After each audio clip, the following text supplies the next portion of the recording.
Hey everyone, it's Justin again. In this lesson, we're going to learn more about the features and attributes of linear equations and their graphs. We'll be applying a lot of the analysis skills and using the same vocabulary that you learned in the previous unit. In your PDF, there's an Analyzing Functions review activity to help make sure that you're ready for this lesson. So if you haven't already, pause the video now and go complete this activity on your own.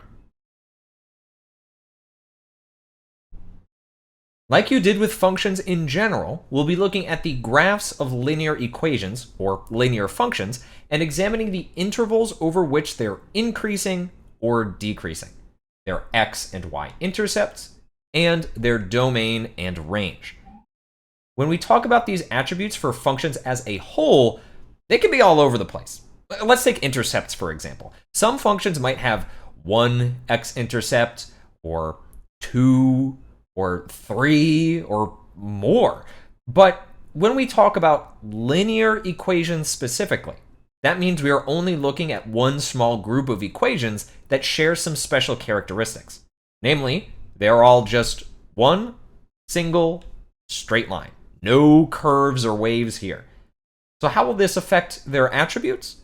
Well, that's what we're going to find out today.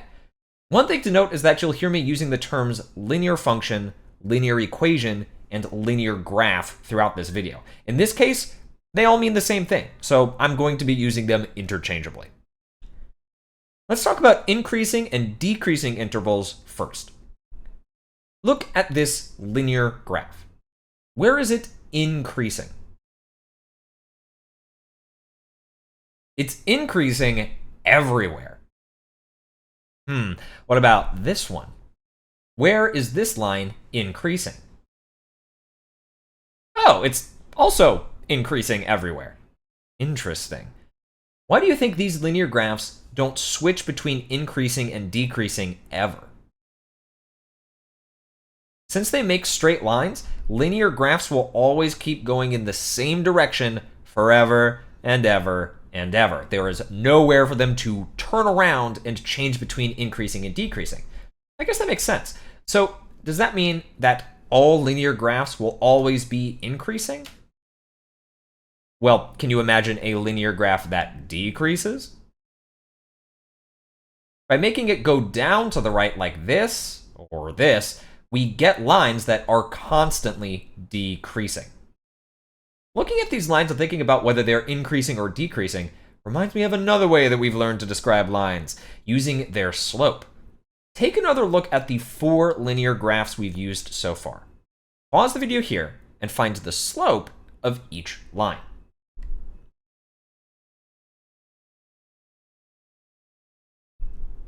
Check your slopes against mine.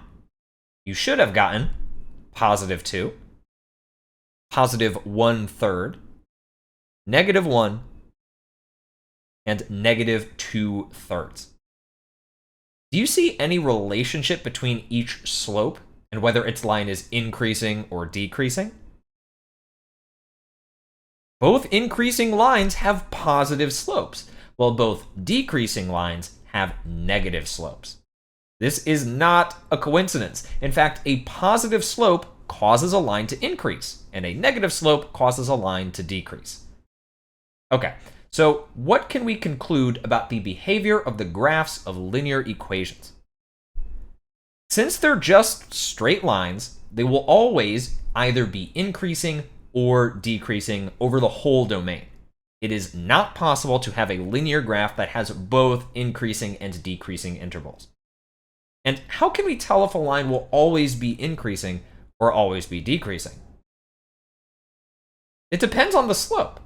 Lines with a positive slope will always be increasing, and lines with a negative slope will always be decreasing. So, let's see what the x and y intercepts of linear graphs look like. Think back to what we know about functions. How many y-intercepts can a function have? Yeah, there can be only one. If there were 2 points on the y-axis, then it would fail the vertical line test. But what about x-intercepts? In general, functions can have any number of x-intercepts. There could be 0, or there could be 10.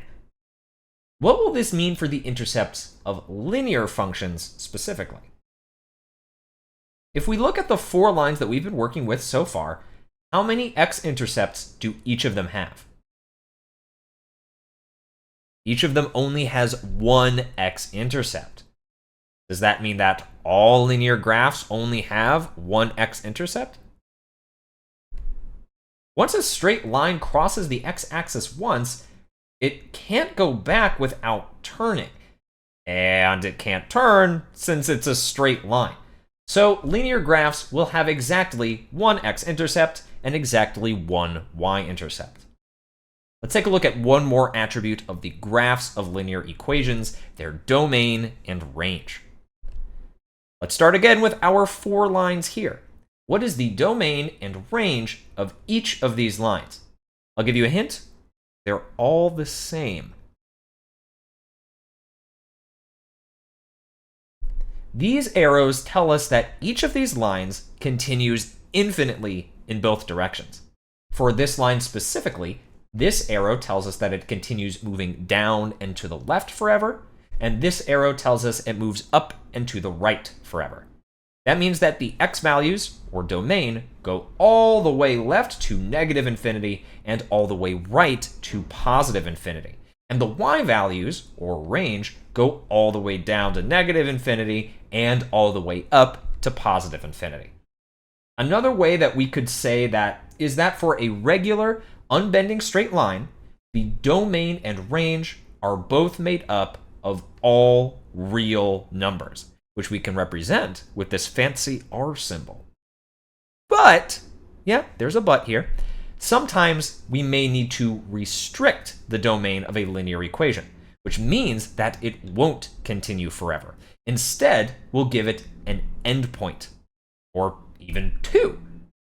This will happen a lot when we use the lines to represent real-world scenarios, because some numbers just don't make sense in the real world. For example, you can't eat a negative number of hamburgers, or ride a roller coaster a negative number of times. When the domain is restricted, it also affects the range. Depending on where your domain is restricted, it can also eliminate the x or y intercept on your line. Keep in mind that an endpoint can be closed, like this, which means this point is included in the domain and range, or it can be open, like this, which means the point is not included.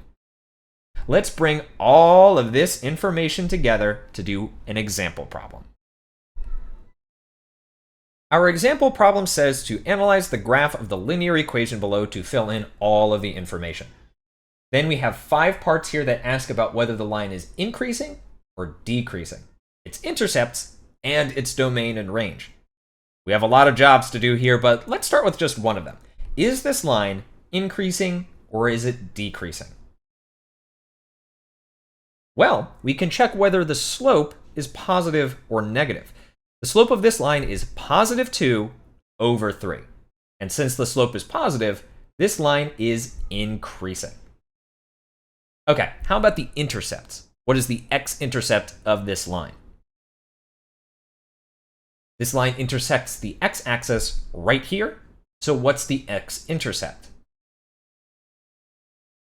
Yep, it's negative 6, 0. What about the y-intercept?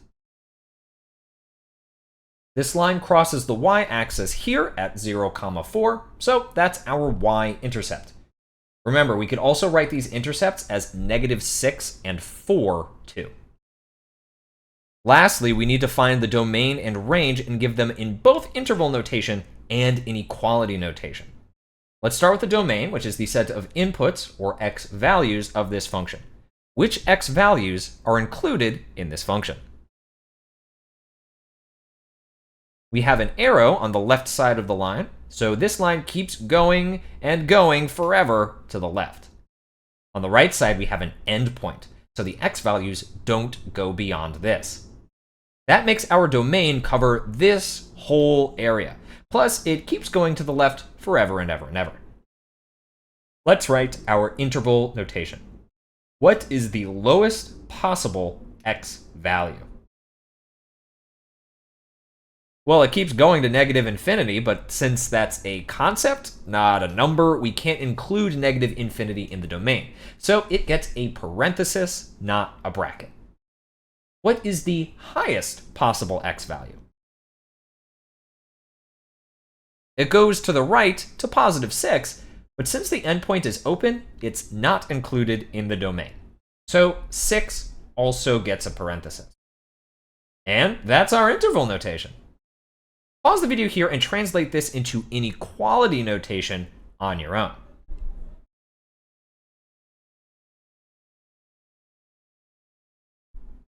For inequality notation, I'm going to use the variable x to represent the domain, and x is going to be between negative infinity and positive 6.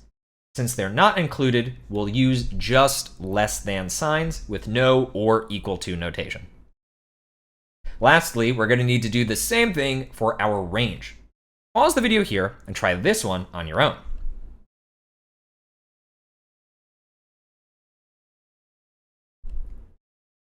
For the range, we are considering the y values of this function.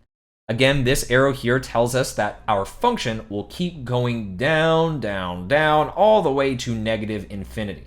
And our endpoint on this side is the highest that our y value reaches, which is positive 8. So our range is all of this.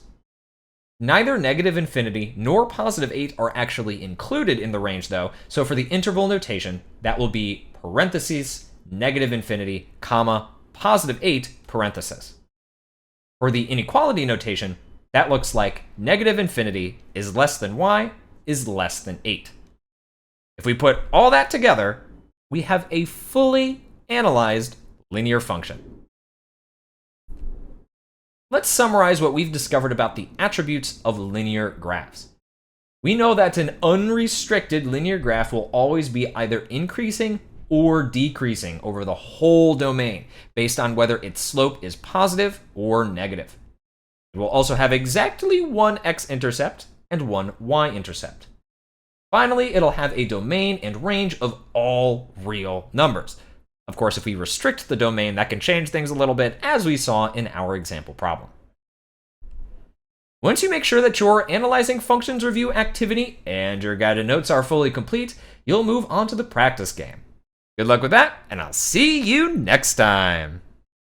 Hey!